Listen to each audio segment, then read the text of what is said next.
ازيكم عاملين ايه؟ يا رب تكونوا بخير وانتوا بتشوفوا الفيديو بتاعي النهارده بقى هعمل معاكم صدور الدجاج بطريقه حلوه جدا. هتجربوا الطريقه دي وهتعتمدوها على طول. نقدر نستخدم في الطريقه دي صدور الدجاج او الدبابيس او الوراك او الفراخ الكامله. يلا بينا نشوف. اول حاجه جبت طبق نزلت فيه بنص معلقه صغيره من الكزبره ومعلقه صغيره مليانه من البابريكا، ونزلت كمان بنص معلقه من الملح وبهارات الفراخ وربع معلقه من الفلفل الاسود. هقلبهم كويس جدا، وهنزل كمان ببصل باودر وتوم باودر من كل حاجه نص معلقه صغيره. هقلبهم زي ما انتم شايفين كده، والبهارات كلها قدامكم، المقادير مكتوبه على الشاشه.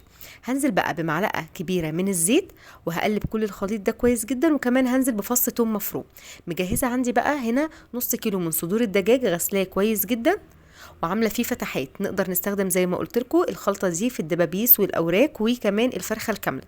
هحط بقى كل الخلطه اللي عندي دي في صدور الفراخ من تحت ومن فوق كده زي ما انتم شايفين، وهسيبها هركنها في الطبق لحد نص ساعة. تقدروا تعملوا الصينية كلها أصلا وتسيبوها ليلة كاملة في التلاجة، تقوموا تاني يوم تدخلوها الفرن، تبقى أكلة سهلة وسريعة. بتنفع جدا في رمضان، بتنفع جدا في الأيام اللي انت عارفة ان انت فيها مشغولة مش تقدري تعملي أكل. هركنهم بقى لحد ما أقطع الخضار بتاعي. دلوقتي أنا عندي هنا 3 بصلات صغيرين، نقدر نستخدم بصلاية واحدة متوسطة.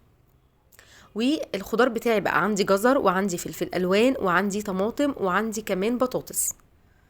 هقطع كل الخضار اللي عندي مكعبات زي ما انتم شايفين كده. هحط بقى الخضار اللي عندي كله في بوله، وهنزل بقى بالبهارات اللي هحطها على الخضار. عندي بقى ايه؟ عندي ملح وعندي فلفل اسود وعندي كمان 7 بهارات وعندي زنجبيل حلو جدا وعندي بابريكا. تقدروا تستغنوا عن الزنجبيل، والناس اللي بتحب القرفه تقدر تحط رشه من القرفه. عندي بقى فصين من الثوم المفرومين. هقلب الخضار بتاعي هنا كويس جدا. دلوقتي حضرت صينيه، تقدري تستخدمي اي صينيه عندك. هنزل بالخضار بتاعي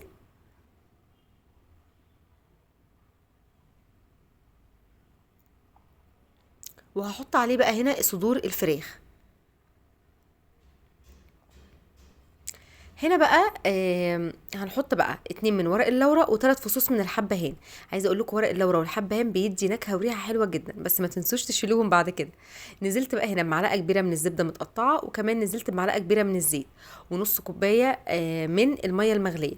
لو هنستخدم فرخه كامله او هنستخدم اوراق ممكن نستغنى عن الزبده، وكمان ممكن نستغنى عن الميه لان الفرخه كامله هتنزل ميتها. دلوقتي انا مسخنه الفرن بتاعي على درجه حراره 200. الصينيه دي اخدت مني ساعه بالظبط، وخدت ربع ساعه تحت الشوايه. عملت لها الفحمه اللي بنعملها لكل الفيديوهات، تقدروا تستغنوا عنها، بس بتدي نكهه وريحه حلوه قوي.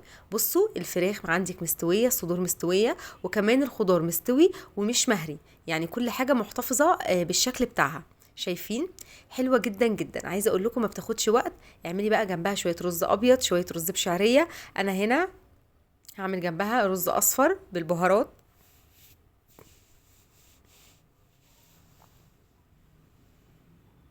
وبس كده، عملت جنبها بقى شويه رز اصفر بالبهارات اللي بعمله معاكم على طول.